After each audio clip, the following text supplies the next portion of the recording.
gentlemen, this is Trisha with Insectopia, and I have been chatting with Hashi and Ovea in the chat.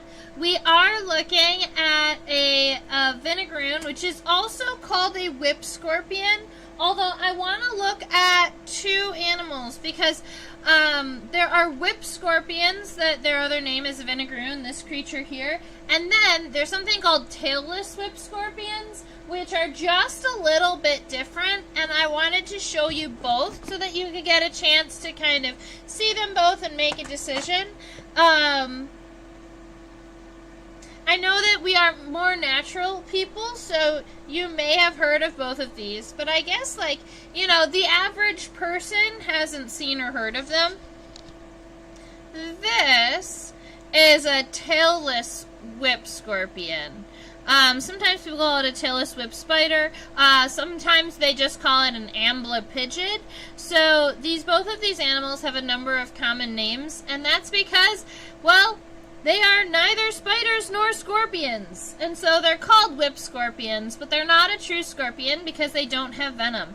Although they are an arachnid, alright? So they do have 8 legs, they have pedipalps, they have a patella on their leg, which is essentially an additional segment in between the femur and the tibia that we don't generally see in insects. And so, my question to those of you out in chat is, do you want to do our tailless whip scorpion, this friend here, or would you rather do a Vinegaroon, which is also called a whip scorpion, like this friend here? And we're celebrating having 200 videos posted with a live animal today to sketch, rather than sketching from a pinned specimen. And I will admit, I have not done this before. At least from my microscope. I've not tried to kind of draw an insect through my microscope who was also alive, but I think that it could be a whole lot of fun. Ooh, cute Vinegaroon bonus. Okay, so the plan is to sketch our friend the Vinegaroon here. Now, I was actually just looking at it under the microscope before I started my live stream, just because I was curious, and I noticed something that I had never seen before on my Vinegaroon, which is that my Vinegaroon, or my whip spider, has mites, and I'm not sure if they're good mites or bad mites, and I'd never looked at them under a microscope before, so I've never seen them, and I'm not sure even if they've been there forever, if they're new, but if we were to kind of this, what we're looking at under my microscope right now, is a photo that I just took while I was looking. And if we zoom in right next to her eyes, I'm mixing up his and her. I'm actually not sure what the gender of the Vinegaroon is. All of those little white dots, those are all mites. There's 1, 2, 3, 4, 5, 6, 7, 8, 9, 10, 11 mites right there next to her, next to its eyes. And I'm pretty sure it's not a fan of those. Now, oh dear, yeah, so, oh, what a question mark, okay.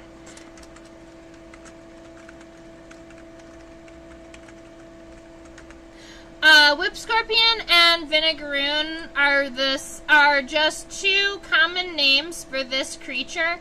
Now, I always make sure whip scorpion is one word because I always make sure whip scorpion is one word because it's not a true scorpion, right? And you can use either common name, whichever one you would like.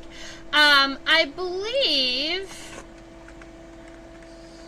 I'm going to make sure, I think it's Mastigoproctus giganteus, but I want to make sure that that is, yes, exactly, winners. Alright, so this is the giant whip scorpion, also called the giant Vinegaroon. It's found in Texas and New Mexico, and the species name is Mastigoproctus giganteus. So I'll go ahead and put that in I'll put that up here on the screen and capitalize the M for us. That is the species on our Vinegaroon friend here.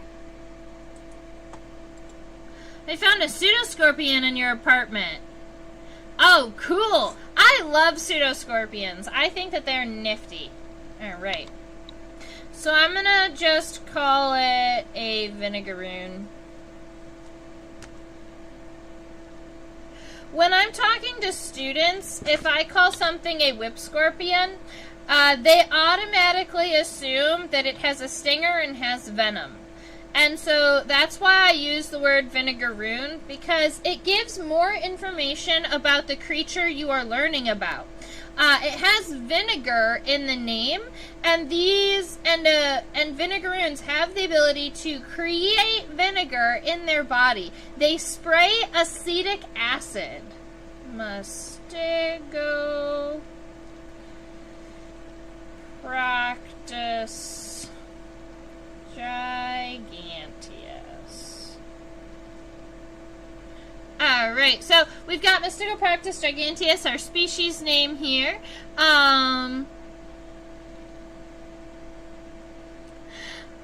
That's funny! Awesome! Yeah, I'm still in my Nature Center shirt. It's been a whole long day. Next week, I'm starting summer camp at my Nature Center, and it's 10 weeks with 56 kids each, and I direct the camp. So we've had training week all week, and it's been a little bit of a long week, and I'm loving it, for sure. It's just long. Alright, so you'll notice that our friend has disappeared, and that's because I switched over to a live feed. I'm hoping that it'll stay still for us as we sketch. Although, every time I have put our friend the Vinegaroon underneath the microscope, it seems to not really love the light coming from the microscope, and it keeps trying to run away. But what we can do is take a series of pictures along the length of the body. Let's just move through its body really quick. So right here, that's the cephalothorax, or the first body part of our arachnid. And this one right here is the abdomen. Oh, look at all those really cool plates. Oh man, if we zoom in on the dots on the side too, those almost, yeah. Those are like little sclerotized dots on the side of its abdomen. Cool. And then you have the tail way up here at the top. You can see that long,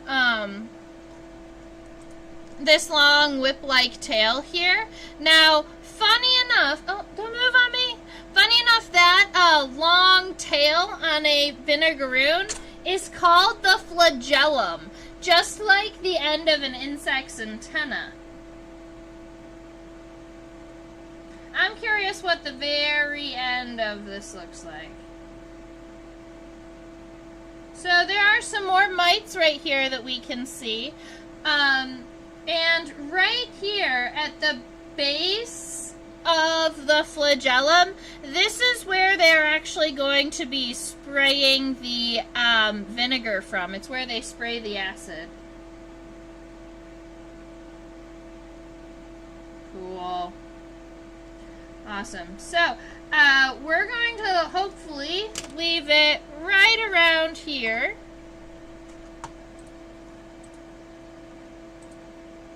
Don't move, friend. Oh, it moved. No, come back. She says, I was just positioning myself a little better. Very good. Alright, so I'm going to leave this as a picture, and I'm going to pull our Vinegaroon actually onto my paper, and we're going to let it walk around a little bit while I draw. So while we draw its like overview, so we can kind of watch how it moves and look at the overall of its body. I was just cleaning it off. So, very good. We have a friend here. Come on, stay with me, friend. She says, no! I'm angry! You're under so much more light here, I know. Please stay. Alright, so 4, she does not want to stay under my desk light. It's a little bit even brighter than the microscope light, so that's why we're testing things out. But what I can do is turn this off. Maybe she'll be happier. Yeah, look at that. She already calmed down. It already calmed down.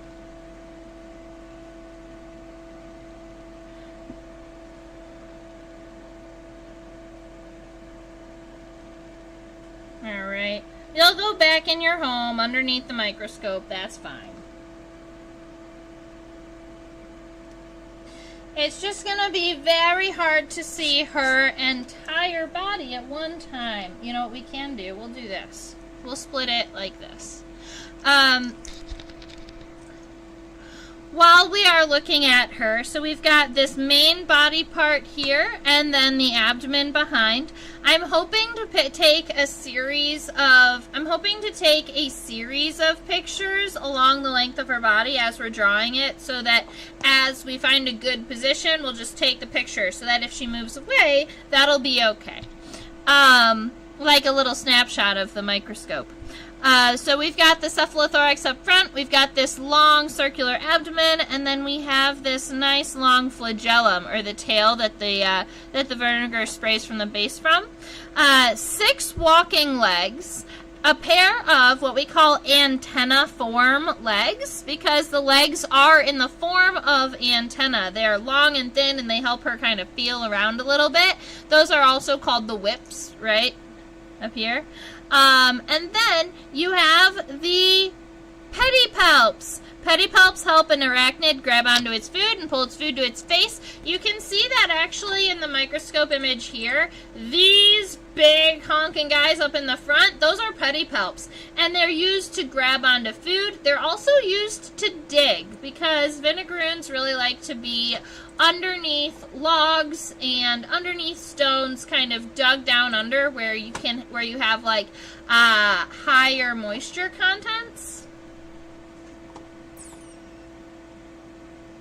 That is a lot of kids. Do they like to be in the dark? Yes, they love to be in the dark. They are mostly nocturnal creatures, and they like to spend pretty much all of their...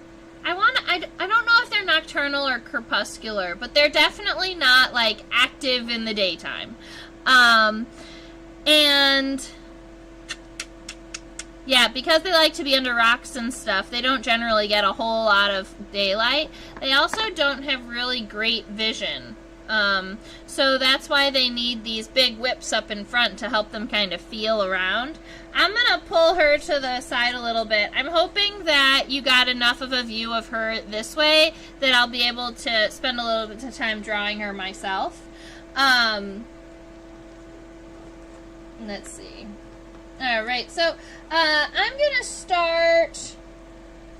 I'm going to start my Vinegaroon up here at the top. Let's see. I'm going to start with the cephalothorax. And it's going to be mostly parallel-sided. So I'm going to start, I guess, here. And make sure that your first sketch is super, at least for me, my first sketch is always super light, so that as I am zooming in and changing the view of her, I'll be able to kind of see how I want to change the shapes. But this just gets some graphite to the paper so that we can start modifying it. I'm going to say, I think that her first body segment here has mostly parallel sides and is kind of flat along the bottom. Make sure these aren't pointed. She's got all roundy edges. She doesn't have anything sharp except for her pedipalps. And then up at the front, instead of making it a very even kind of D shape, I'm going to make it more of a rounded triangular shape. Kind of like this. Where I want to make sure it is nice and rounded, but instead of coming up, I'm going to give kind of these angles first and then put an arch in between them. That's going to give me a place for the eyes and a place for the pedipalps. Oh, if you're curious, pedipalps is spelled Pedipalps. P-A-L-P-S. Pedi, like a pedicure, and palps, like mouth fingers, right? So, like a palp, like a maxillary palp or a labial palp in insects. So a pedipalp is a mouth palp that looks like a leg or a foot. And so arachnids all have this name, pedipalps. Before I forget, would it be okay if I put your bug nights up onto... Yes, you can. I thought that they already were. They're on every Sunday and Thursday. And I think that, Avea, when you share, you recently reshared the link with me on my through my email, and I went and I double checked, and they were there. So I'm kind of confused, admittedly. I thought that I had posted them. Maybe there's a trick to it. I don't know.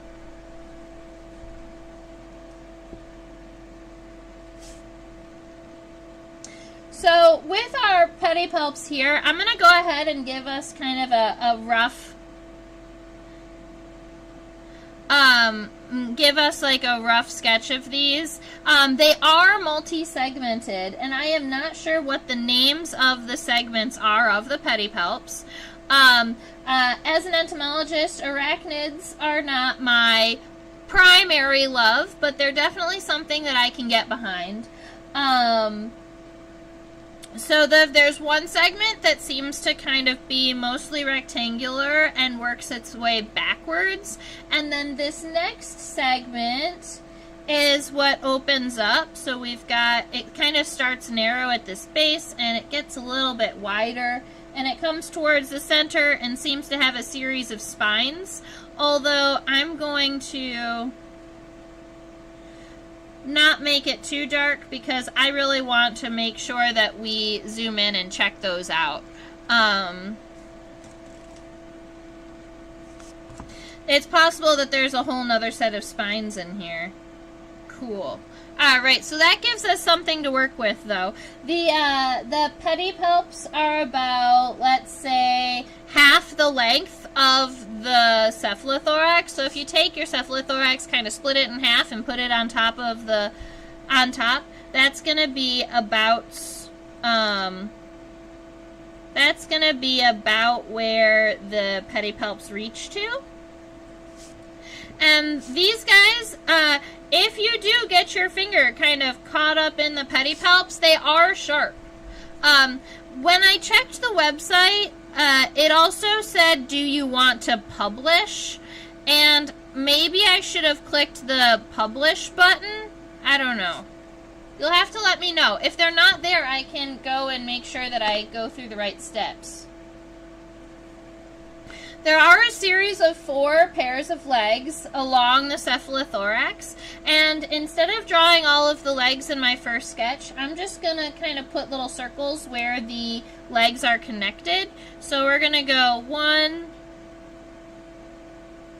2, 3, 4. They seem to be pretty evenly spaced out.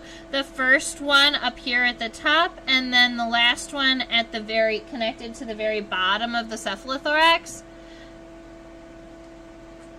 Okay, so so if they're not there, then maybe I just have to press the publish button. And I'm sorry because I thought that they were there already.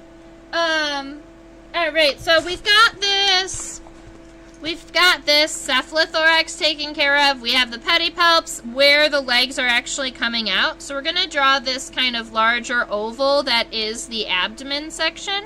The abdomen is... what do we want to call that? Probably... it looks, if I was going by eye, it looks like time and a third of the cephalothorax. But I do have a ruler next to me, so let's go ahead and see if she'll stand still long enough to be measured. You've been weighed, you've been measured. You've been found wanting. Here. Stay. No, stay. You're all bendy. Thank you. Here we go. There we go. Oh, yes, perfect. No, stay. Aw, man. She says, I don't like the big green thing. Here.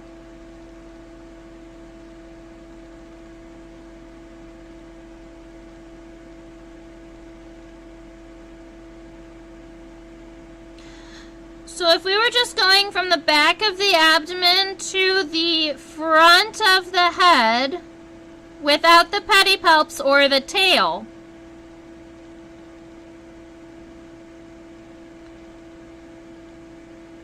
she seems to be about 4 centimeters long. It could be 3.9, it could be 4.1. I would probably average the measurements I just took at about 4 centimeters long.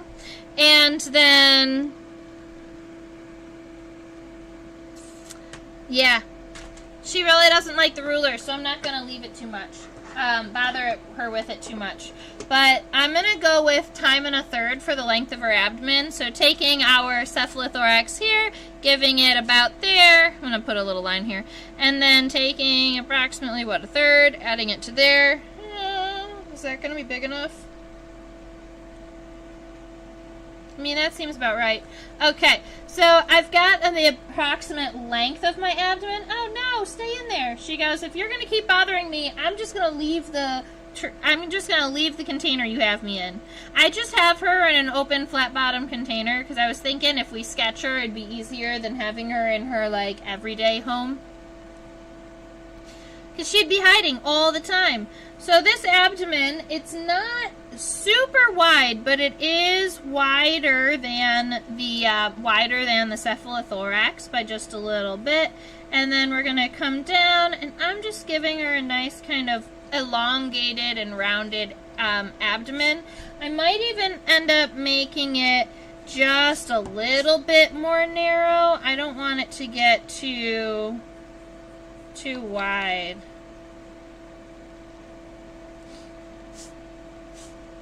And then we're going to have at the very end where the flagellum comes out, or that nice long tail. And if I had to measure the tail, I would say that it is longer than the body. So her tail comes all the way back to about here. Yeah, definitely longer than the body. So let's see if, I bet you that I could measure her tail without her noticing. Yeah. So her tail, its tail, oh, she keeps pulling it away. I think she noticed it.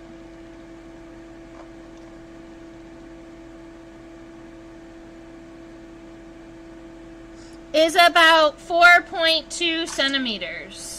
So maybe equivalent or just a little bit longer than the length of the body here. So if you take this, pull it down, make it longer, that's going to be our approximate length for our tail here. And I'm just going to give it a nice thin line. And then we're going to zoom in and start doing some of these detailed features. Oh, that's so cool. All right. I think that this is going to turn out to be a really cool sketch. I'm pretty excited about it.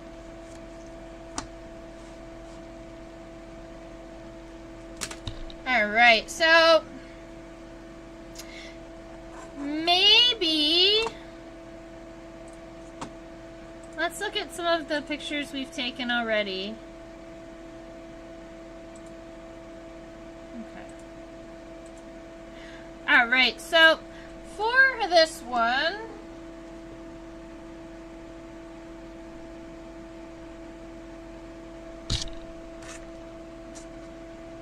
okay, cool. We're gonna do this really quick.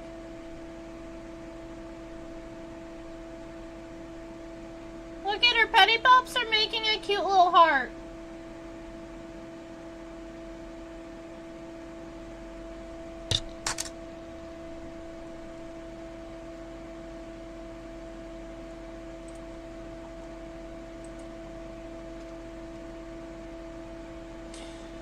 I want her to walk on a white piece of paper. Wait a minute. Let me see if I can get her to walk on a piece of paper so that we can take a better picture of those pedipalps.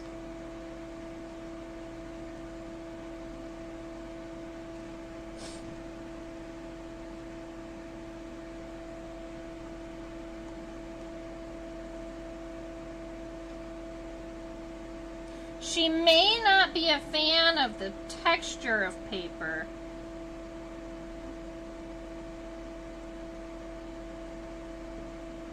No, stay on the paper, baby. You got this. I promise everything's gonna be okay.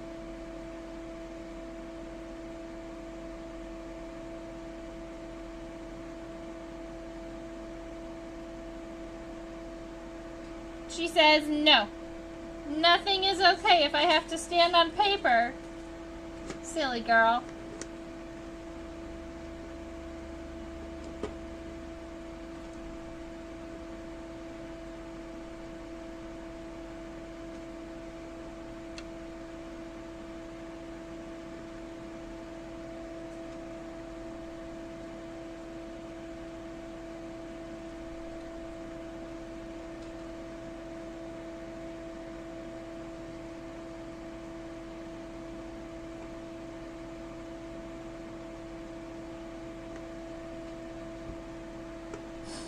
Alright, I'm going to turn the light off for her for a minute. I'm going to focus it on my side, and then I'll turn the light back on once it's all focused. And hopefully she'll stay in the place long enough for me to take a picture. Stay.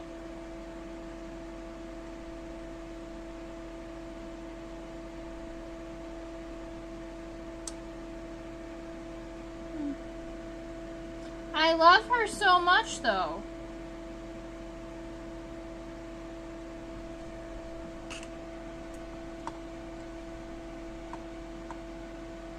Oh no, she was so close!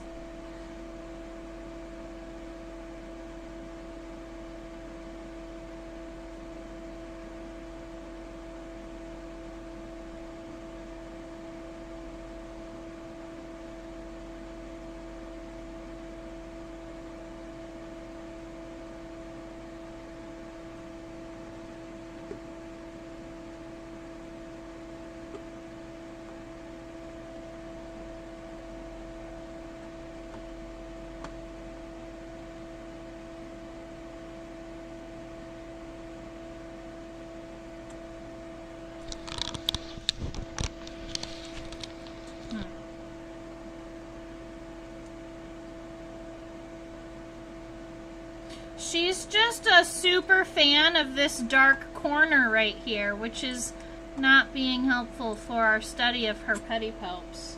Let's see. How do I trick her into giving us more, into being okay with there being more light? Just back up just a little bit. There you go. We just need one really good picture of her pedipalps, because there are 3 segments. Aha!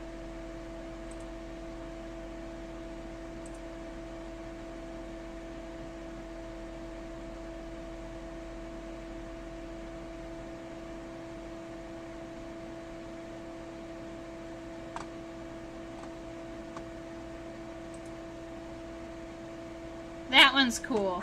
Alright, she can take a break for a minute. Alrighty, I think we did it. And I'm sorry if we were chatting a lot on the thing. Aha, very good. Whoa, those are claws. They are totally claws. Yeah, so they're pedipalps. They help her grab onto her food and pull her food to her face. Now, they don't open and close like a scorpion's claws do. What they do is they actually have all of those pokey spines, and so they grab onto their food with their pokey spines and they just smash it against their face. That's how they eat. And if you look up here, you can see that there are also lots of spines here. So when she's actively closing these pedipalps, she's pressing them against these spines. And then right here, this is a cool shot because you can see her little, I'm going to call them chelicerae. But I'm not sure if that's the actual name for them. Let me look.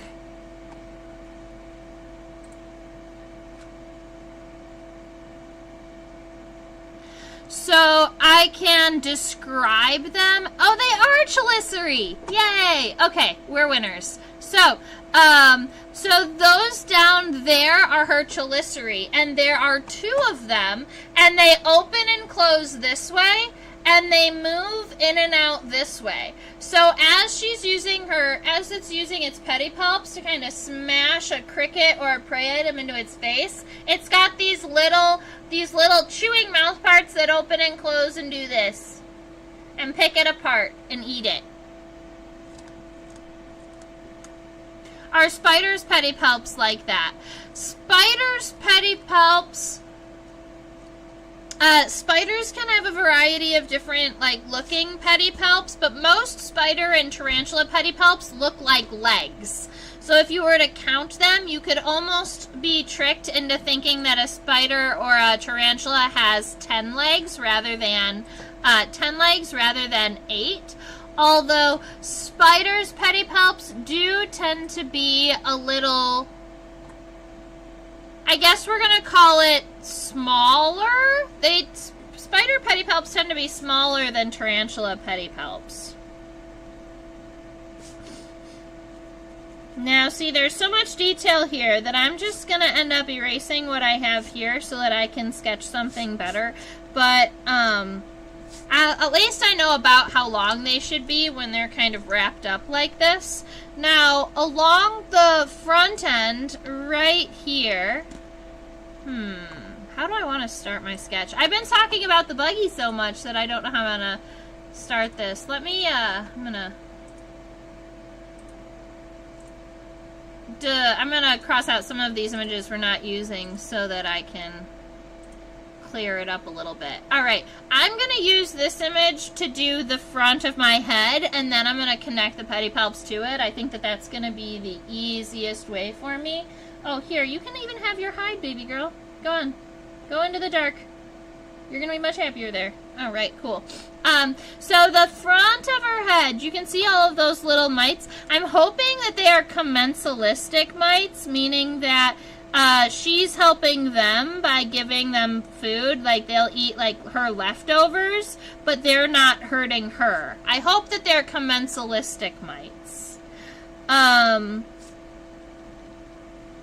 There are sometimes just also mites that live in the cocoa fibers. So sometimes you end up having a mite outbreak from the fiber. So I hope that that's not it. Because I'll have to check my other friends now too. Alright, so right here in the very, very center of its head, it's got almost what looks like a little mountain here. So if we look right around here on the center of the cephalothorax, this is a ridge. And then it has 2 eyes, one on either side. So if I was to, I guess, zoom in right here, there is this little shiny part right here, that's one eye. And then the other eye is right here and in the dark because of the direction the light was coming.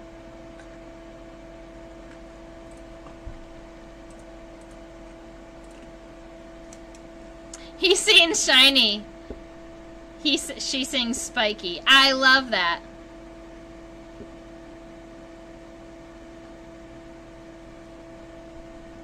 Who is Tamatoa? So I'm going to draw some backwards parentheses here. So to annotate that kind of ridge right here in the center, and then I'm gonna put 2 of our little eyes right here connecting them. And you know what this reminds me of is the repeat sign in music notes. In music, that's kind of funny. And then after I get the front of her head taken care of, I'm actually also gonna add that frontal ridge probably, because you can see along the edges of the cephalothorax there's that secondary ridge, and I like adding those, especially to kind of give it depth or detail. Now let's go look at these crazy pedipalps. Is the coconut crab okay? I don't think I knew his name. I love that. So it almost appears to have 5 segmented pedipalps. If I was to count, I would call this segment 1 with the spines. This one segment 2 that looks like it's pizza shaped. This one segment 3 with this spine. And then this 4th one here. 1, 2, 3, 4. And maybe even a 5th one with this sharp point.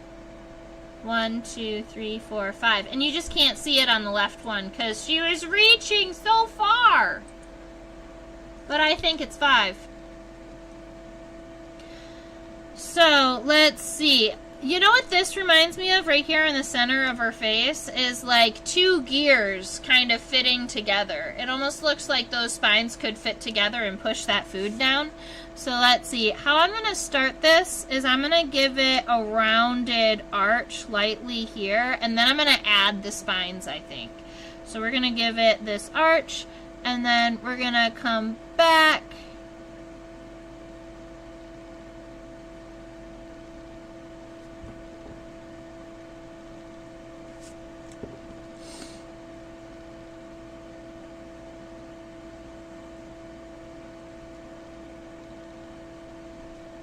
Alright, I think I'm happy with this approximate shape. So I arched it along the front and I came back kind of parallel to the body, but I wanted to make sure I'm giving space for that kind of pizza shaped segment here.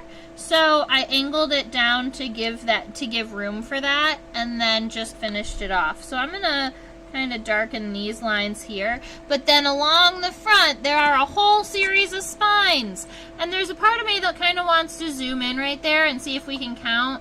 Looks like about 4.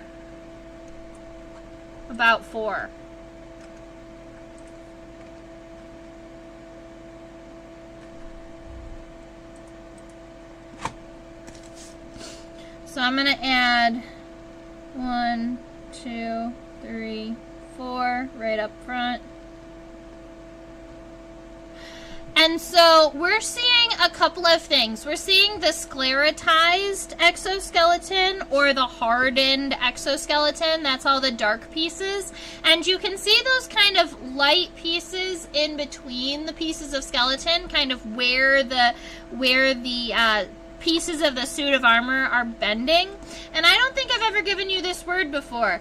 Those bendy parts are called the integument.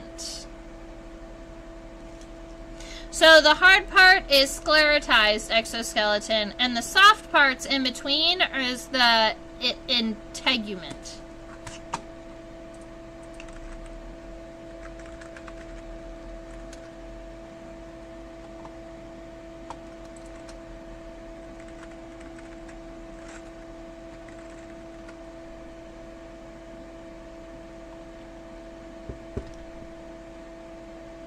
I thought.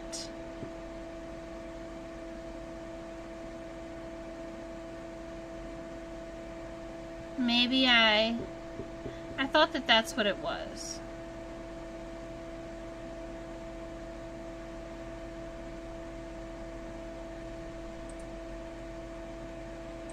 Okay. Alrighty, so let's see. We've got this pizza-shaped segment here. It's kind of triangular at the front, and it widens out. So it's going to be kind of this shaped here. And then up one more segment, it kind of comes forward, and this is where our first real spine is. So we're coming this way, arching it kind of up. And then we have 2 spines. You've got one spine that's on top, and there is another spine that's a little bit harder to see that's kind of underneath. So if you add one spine that's up here in front, fairly obvious, and then you can have that other spine kind of behind, in the behind the scenes type situation. Alright, so we've got those 3. 4th one, I'm going to be bending it in just a little bit more. I don't want mine to be reaching so far, I don't think. And so the next segment does get a little narrower. So we're going to kind of narrow it down a little bit. And then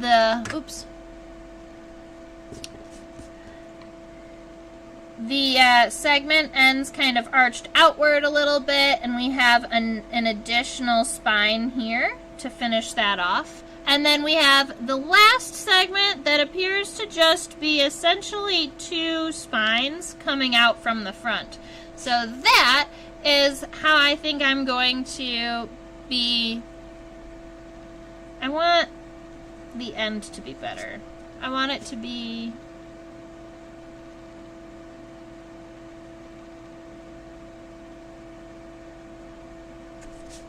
more like that. It reminds me a little bit of a shrimp, I think. Yeah. Anyway, so that is how I'm going to be sketching this guy, and I want to get my other side taken care of. I know normally I only draw 1 set of legs, but this Vinegaroon is going to look so funny without both pedipalps. So we can sit here and chat about Vinegaroons while I'm working my way through this. So let's see. We already talked about how Vinegaroons have the ability to spray acetic acid. I don't know if I've told you that, so acetic acid is vinegar, which is why they're called Vinegaroons. And then, the average person, like the average vinegar, distilled vinegar that you drink or that you put into food,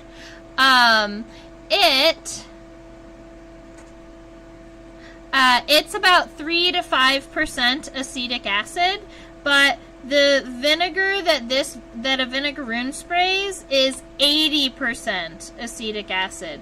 So it's not gonna burn your skin or anything like that, but it definitely smells very, very heavily of vinegar, and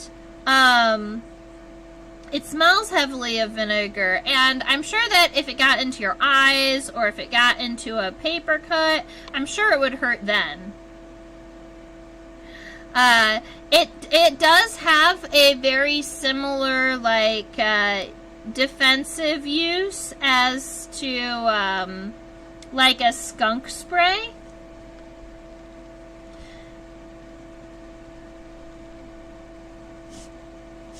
So, if it smells really nasty, hopefully things won't eat it. So that's kind of what skunks do to help protect themselves.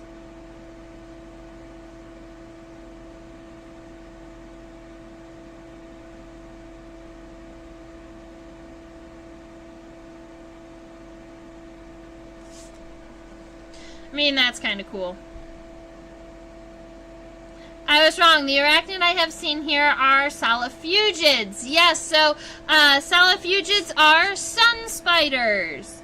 Although I think that you have Vinegaroons there, Hashi. I actually saw a salafugid when I was there at your place. Wind scorpion. Yup, that would be the common name that's similar to that. Salafugids have so many common names. They're called sun spiders. They are called wind scorpions. I'm sure that there are more. They're called camel spider. No, yeah, right? Aren't they? Isn't another common name for them camel spiders? When I saw a salafugid, a wind scorpion, in the field, walking between the cars and the campground. The night that I set up my blacklight, that's where I saw it. Camel spiders. Yeah, they are called camel spiders. Very good. Alright, so I think that we have enough of the front of the head and the pedipalps taken care of, so we're going to have to pull her back out again so that we can check on the front. Yeah! I might have even taken a picture. I'll have to go and check it out. I wonder if she'll stay here in her little home. Because if she does, this is kind of like a really great place for her to stick around. What are you shaking your leg for?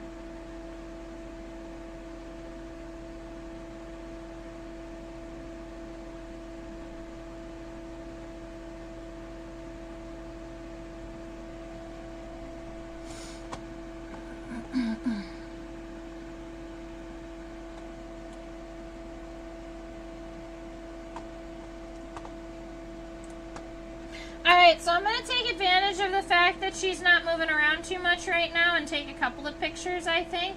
I want a picture of this leg here because this is our third pair of legs that we are looking at right here. And it is in the light and completely open for our viewing pleasure.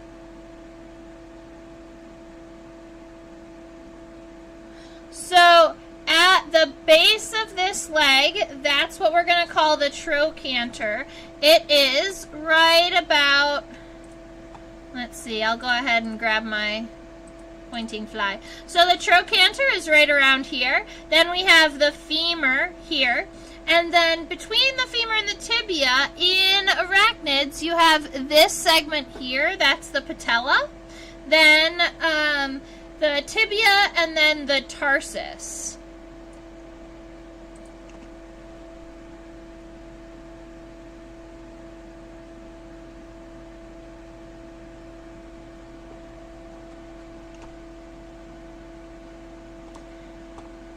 Now all I have to do is take this picture before she gets weird about it. But I'm playing around with the focus a little bit just to make sure that we are, she's not going to be on completely one plane. So we're going to take this one and then scooch it down so we can look at her toes.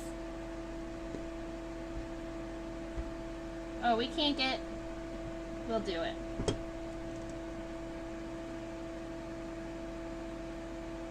Oh no. Whoops.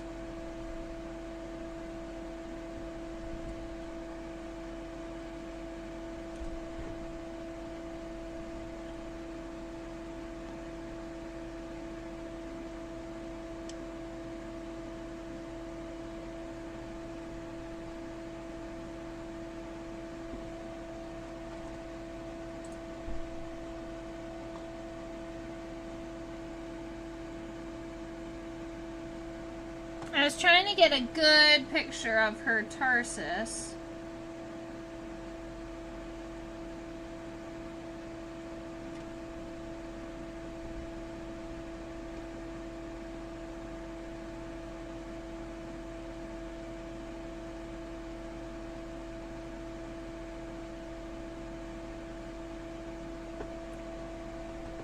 Look at her being so well behaved now.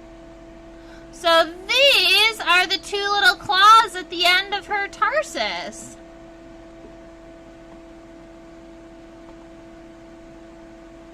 Cool.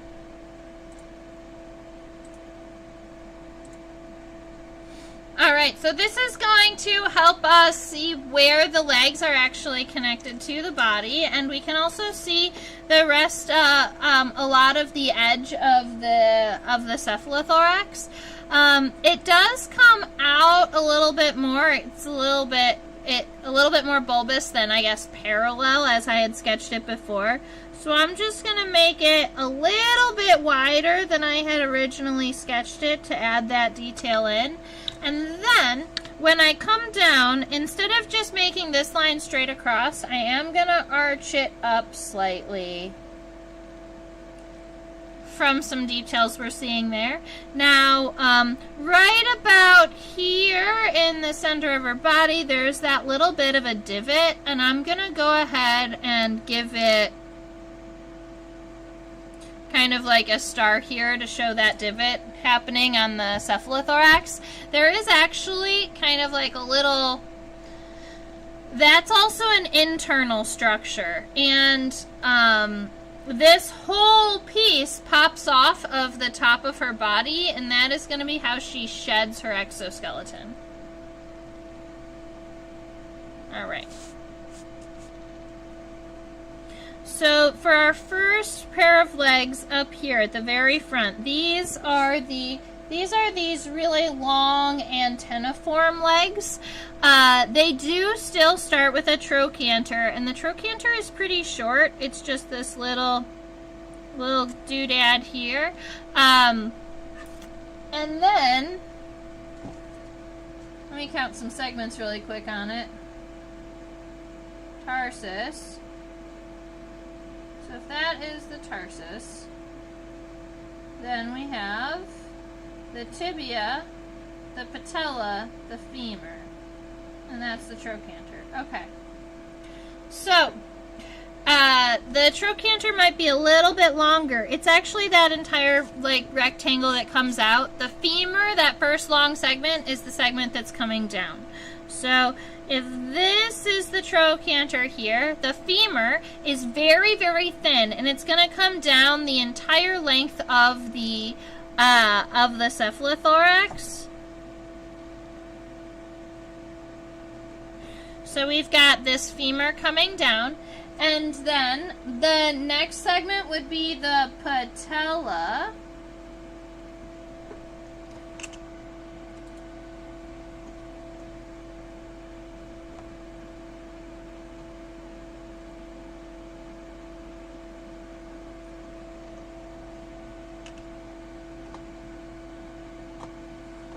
This will give you an idea of the length of the patella in comparison to the length of the femur. We've got the femur coming down this way, and this is our patella here. So it's going to be coming out. It's about 1 1/3, I'm guessing. Oops.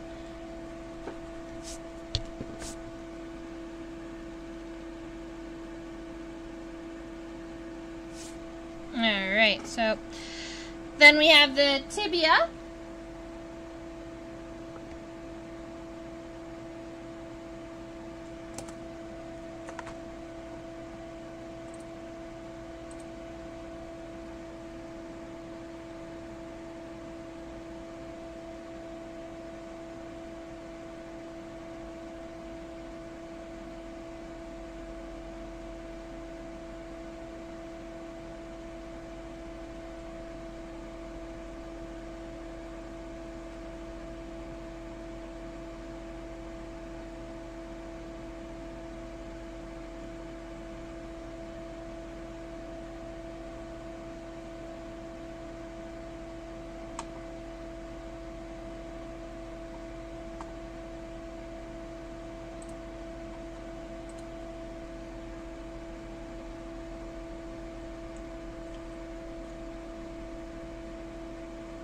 And the tarsus of our friend here, of the Vinegaroon, actually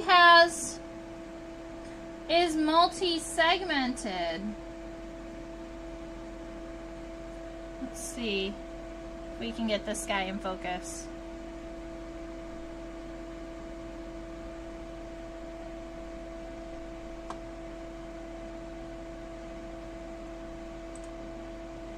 All right. That is going to give us more than enough to draw for a minute. Okay. So we've got this friend here. We have the femur, we have the patella. The tibia is this one here, going from right around here to way up here. So it's even longer. So each one of these segments has gotten longer than the last.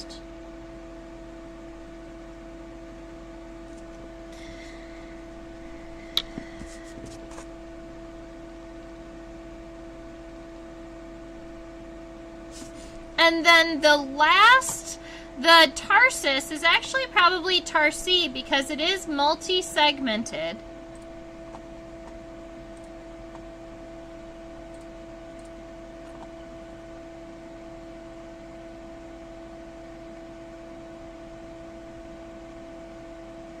Oh, Avea, I kind of change the Vinegaroon's name all the time, but my favorite name for the Vinegaroon is Macaroon. If not, your vote is Star, because she's a show stealer and pokey. I love that.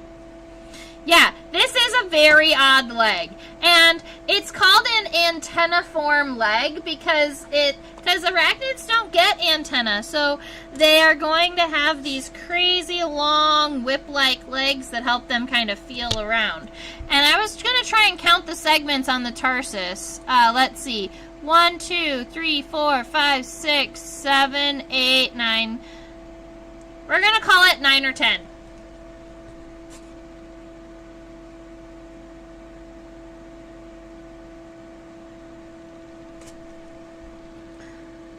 1, 2, 3, 4, 5, 6, 7, 8.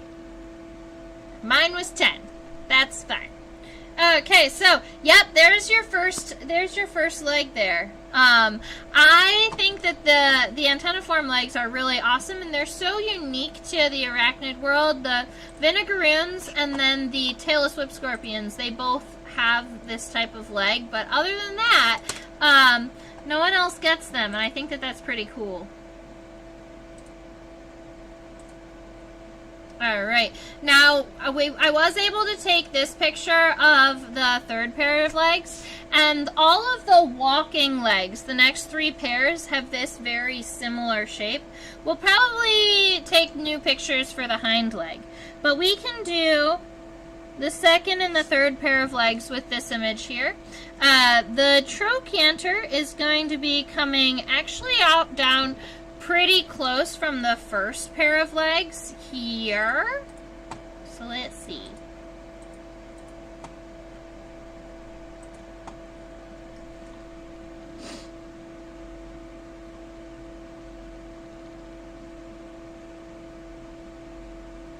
So that's going to be our trochanter. Taylor Swift scorpion? Oh, because it's a whip scorpion. Oh, tailless whip scorpion. You know what? Someone else told me that when I said tailless whip scorpion, it sounded like Taylor Swift. Yeah, tailless whip.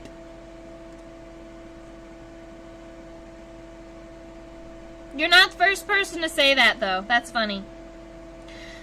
The first pair of legs should be... Or the first pair of this second pair of legs should be walking legs.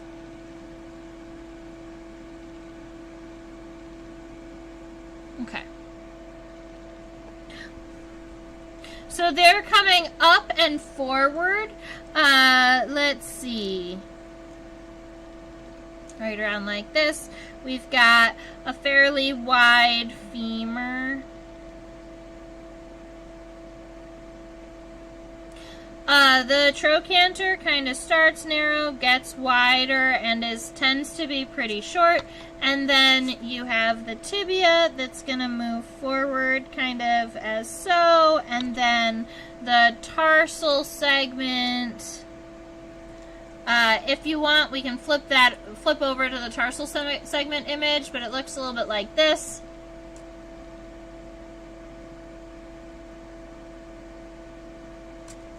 With the 2 claws at the end.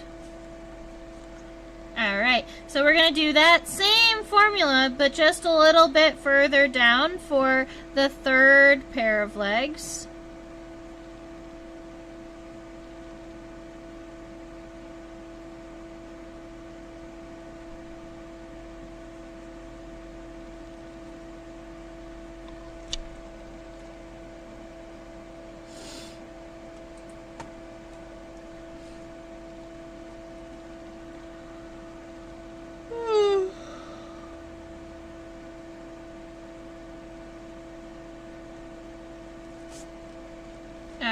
So we have the second pair of legs, we have the third pair of legs, although I should have made the third pair of legs a little bit longer. No, actually that's pretty close.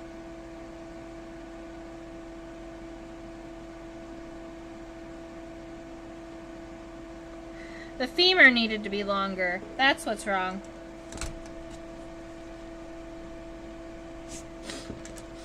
The femur on this third pair of legs should reach all the way back to about where the abdomen is going to start. So I just made my femur a little bit too short. A bit too short. And funny enough, her third pair of legs, the femur comes back, but then she can go in either direction though, so we're gonna point it backwards. Her third pair of legs actually points forwards on the tibia and the tarsus, but I'm gonna be putting it more like this.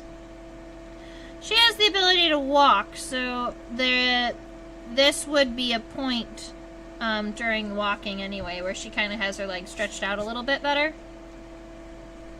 Alright, let's see what she thinks about showing off her hind legs. Actually, we can see a little bit of where the hind leg is connected here, so I'm going to go ahead and add this trochanter here on the hind leg. Kind of comes down and angles back up. There we go, we've got a trochanter. So let's go ahead and see if she'll stay still even longer. I'll go ahead and turn the light back on. Good morning!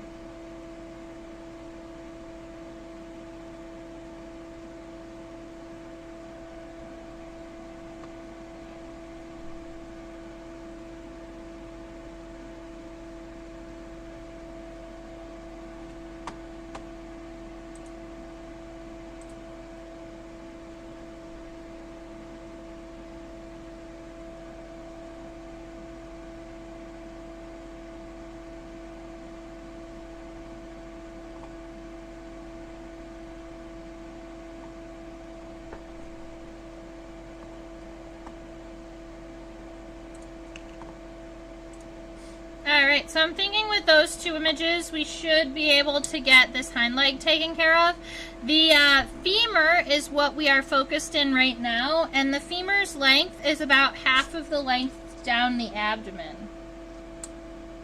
Yeah, about half.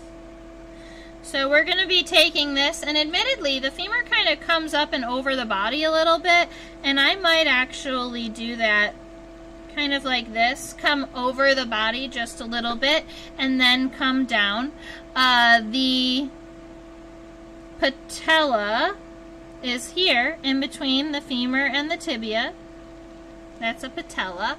It's like this little triangular segment. It might need to be a little bit wider, longer than this one, though. And that's this segment that is right about here.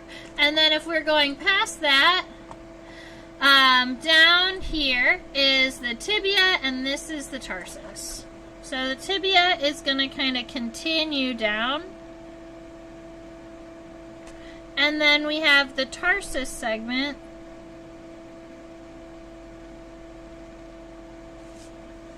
Kind of like that. I am actually pretty happy with it, how this is turning out. There was a minute there that I was frightened. Practice makes perfect, though.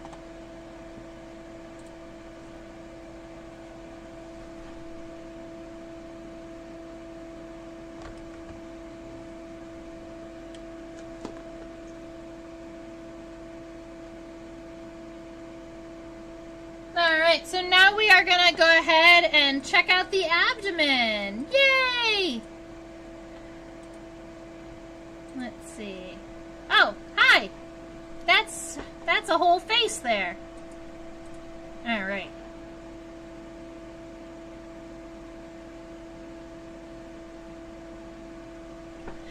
So this is where the abdomen connects to the cephalothorax, and then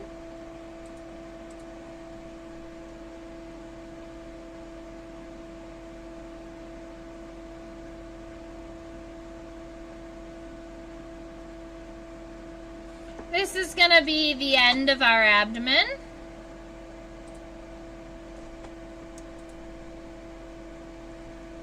And I'm going to count the plates on our abdomen this way. Let's see. 1, 2, 3, 4, 5, 6, 7, 8.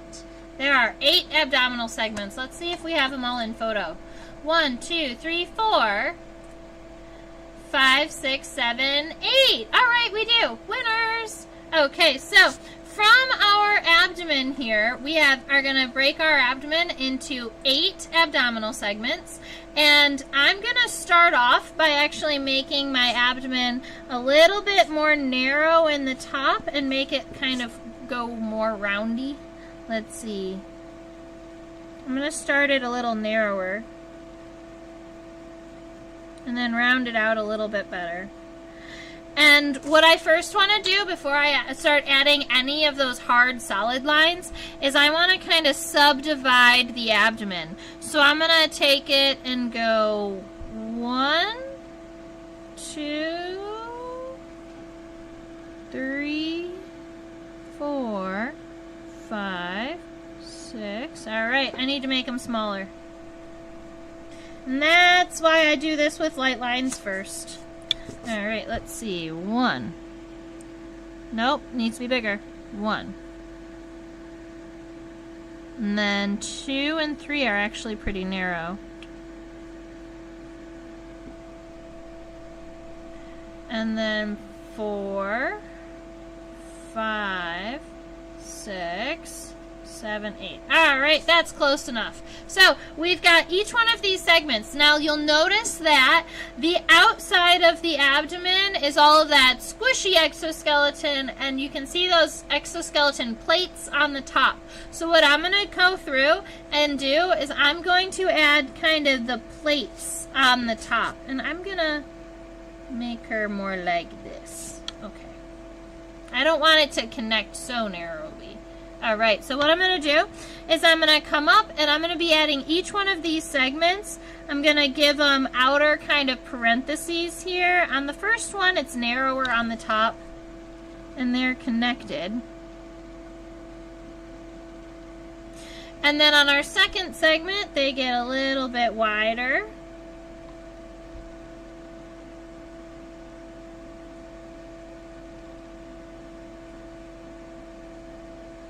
Alright, our third segment stays about the same width. Alright, 4.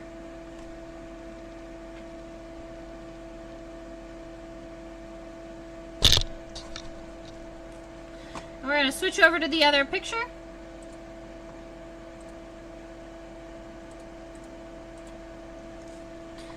Five.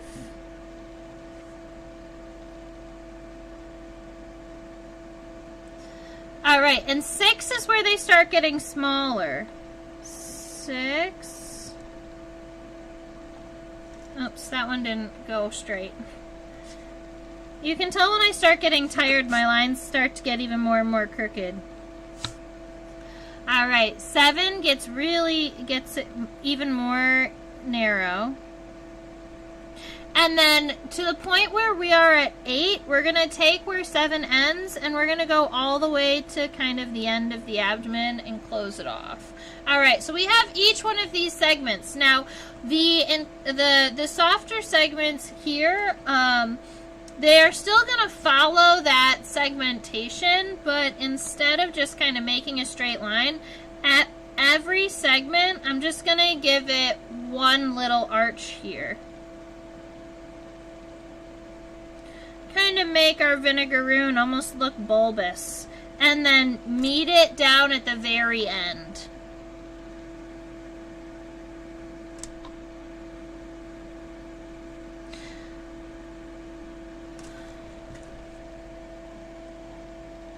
Like a cloud. Like how a kid would draw a cloud, you know, like this. I guess we call that scalloped. Alright, so now all we have to do is sketch this tail.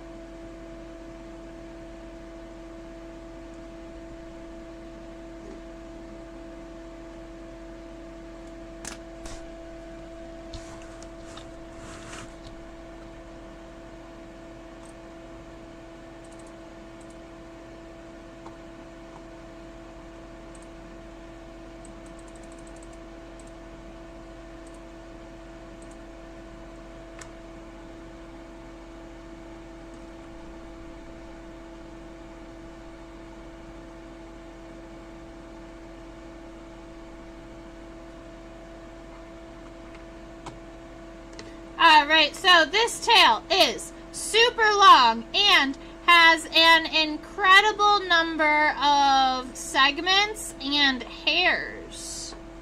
Oh.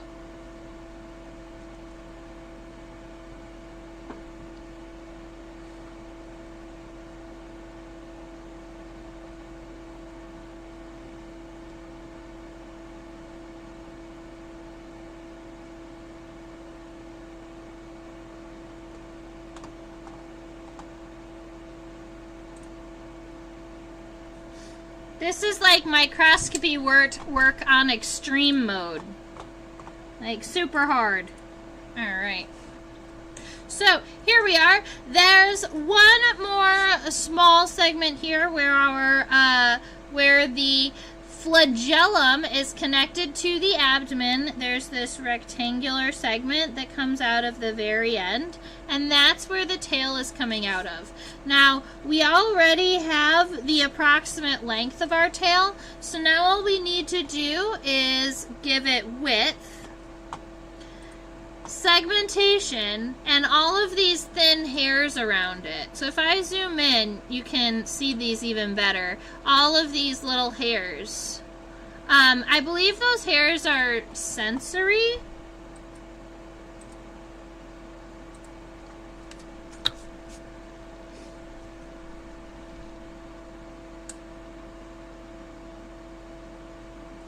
And it narrows a little bit towards the end, but it doesn't narrow to a point. And it doesn't really start super wide. It does narrow slightly towards the end, though. So just make sure it doesn't get wider towards the end. Silly me.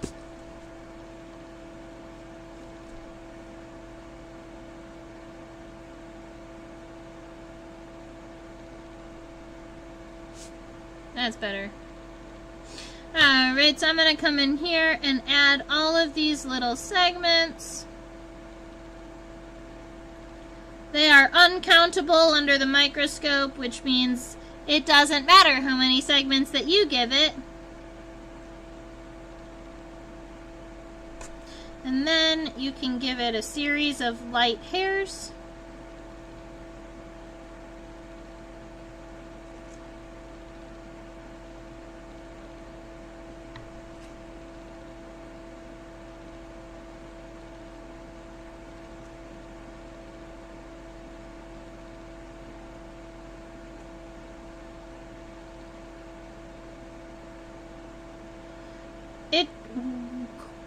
It's amazing to me how many mites are on this specimen.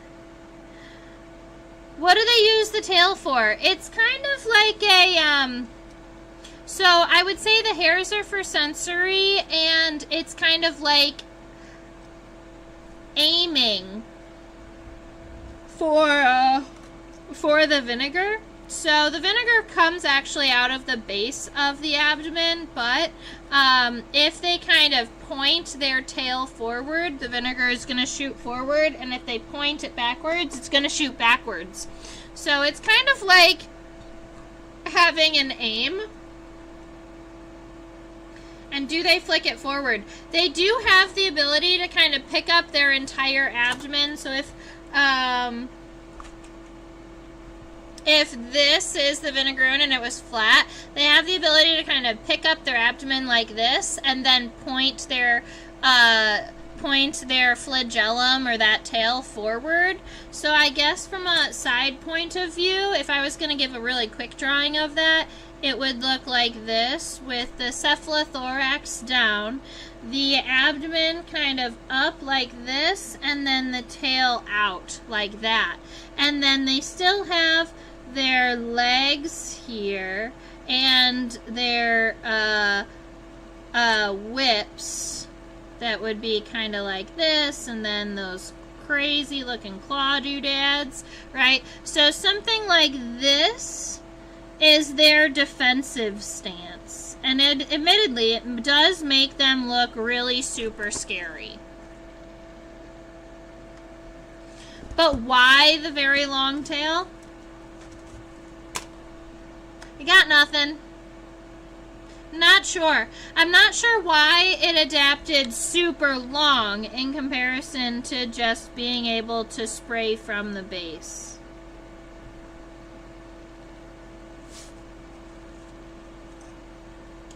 Do they crawl with it forward? Nope, when they're crawling, it lays backwards like this.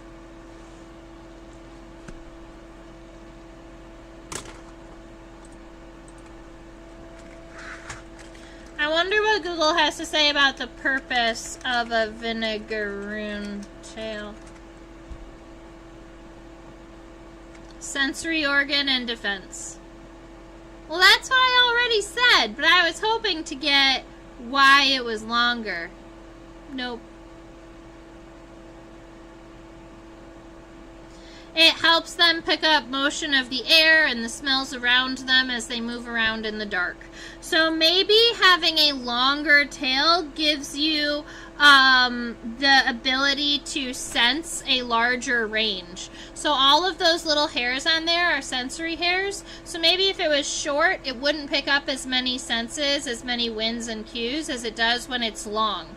Kind of like a really, really long and antenna is a bad word. I was thinking about like a TV antenna, like a sensor that's longer rather than shorter. Do predators ever grab them by the tail? I mean, predators will come in and try and grab them from the end of their abdomen. I don't think predators ever actually aim for the tail. They'll generally aim for kind of the back of the abdomen, but that's also where the vinegar comes from. And so the Vinegaroon will lift up its tail, and ideally its goal is to spray vinegar into its predator's eyes. And that would definitely hurt a little lizard. Poor guy.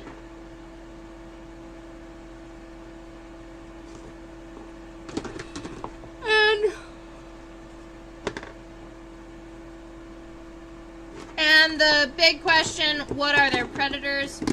I would say primarily, my guess would be primarily reptilian. So, lizards out in the deserted environments. I don't think you have too many snakes that are arthropod feeders, but there might be a snake or two that feed on Vinegaroons.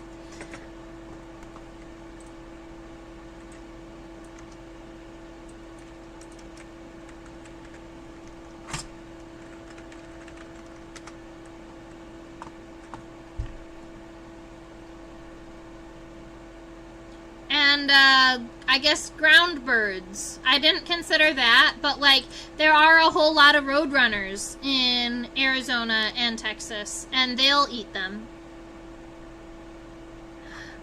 Where do they live? Vinegaroons live in Texas, New Mexico, and Arizona, a lot of times the American Southwest. At least this species, Mastigoproctus giganteus, is from the American Southwest. There are Vinegaroons that are also found in Florida, but they are a significantly smaller species. I did not collect this specimen myself. This specimen was purchased from a breeder. So it's a bred in captivity Vinegaroon.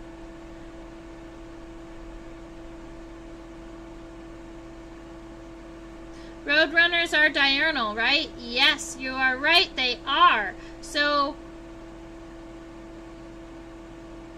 I wonder when they would ever see them.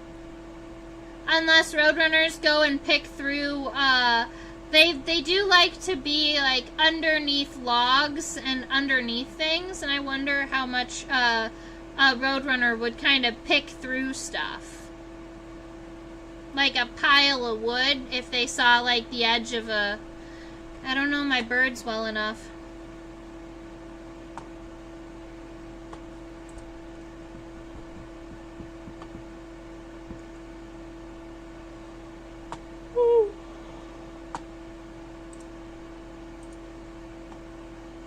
Yeah, they might scratch. There you go.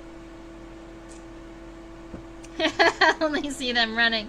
I have seen roadrunners like hiding underneath bushes. So that also might be a place where you would find Vinegaroons down there scratching about. So that makes sense to me. I hope I'm on my way to bed. I'm on my way to bed. So let me go ahead and find my live stream closer. There we are. All right. I hope that you all have had a wonderful time sketching. Oh man, I'm not in the center frame. Give me a minute. There we we go. Close enough. All right. I hope that you've had a good time sketching the Vinegaroon with me. This is what the entirety of my final sketch looks like. I think that it is pretty darn good for an arachnid. I've been doing a little bit of practice on these guys. I'm pretty excited, and I'm glad we got to learn a little bit, and I even learned a little bit about my Vinegaroon because I didn't know that it had little mites, and you may have seen them. They were not just around the eye. They were also around sort of the bases of the legs and the base of the flagellum, so I'm curious if they're just on there for a ride or what they're doing. I do teach classes on OutSchool. I teach for ages 5 to 8, 9 to 12, 13 to 17. We have a good time. We talk a new bug every week. This week I actually brought the live arachnids to class, which is why I had them sitting here on my desk. We did this really quick sketch of arachnid morphology, and that's in green, so you're seeing right through it. But we talked about arachnid morphology really quick, and then we got to meet all the live animals. That was fun. Make sure that you subscribe. I know that a handful of you who are watching and chatting with me, you have already subscribed because you are chatting. But those of you who are still hanging out with me and you have not subscribed, go ahead and make sure you hit that button and then the little bell for notification when I go live. That is the QR code / reminder that if you've really enjoyed spending time with me and you want to help support my love of sharing bugs with students and with you, you can go ahead and drop a small donation. It's always super duper appreciated. And that right there is my email address, and I love receiving email, whether that is pictures of the sketches that you've done or just images of cool bugs in your state or in your country, because I love them. And if you see a cool bug and you're not sure what it is, I might be able to help you identify it. Right, Facebook and Instagram is at Insectopia 2015. I hope you have a wonderful rest of your week. I will see you next Thursday, and stay buggy. Bye.